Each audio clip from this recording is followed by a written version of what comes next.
ఇర్మియా 10:12 యెహోవా తన బలము చేత భూమిని సృష్టించును, తన జ్ఞానము చేత ప్రపంచాలు నిర్మించును, తన ప్రజ్ఞ చేత ఆకాశాన్ని విశాలపరచును. ఆకాశంని భూమిని సృష్టించిన ఈ దేవదూతలు భూమి కింద ఆకాశం క్రింద ఉంటే ఆరాధిస్తే నశించిపోతారంటున్నాడు.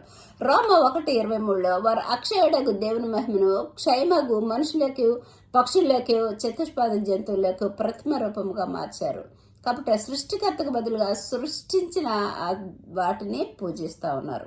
కానీ యుగయుగాలు దేవుడికి స్తోత్రం కలుగును గాక. ఆమేన్. ఆ దేవుడు శరీరధారే కృపాసతి సంపన్నుడుగా వచ్చి యేసు అనే పేరుతో ప్రజల యొక్క పాపాల నుంచి క్షమించాడు. శిలువలో మరణించి పాతాళం నుంచి ఆత్మని పరలోకానికి చేర్చి రక్షణను గ్రహించాడు. అయితే యెహోవా నామము యేసయ్య నామాన్ని సత్యాన్ని దుర్నీతిగా మార్చింది సాతాన్ని కానీ నమ్ముకున్నట్లయితే శరీరానికి హాని కలిగించింది, ఆత్మను పాతాళానికి తీసుకెళ్ళింది. మేలు కలిగినట్లు జీవము, కీడు కలిగినట్టు మారను.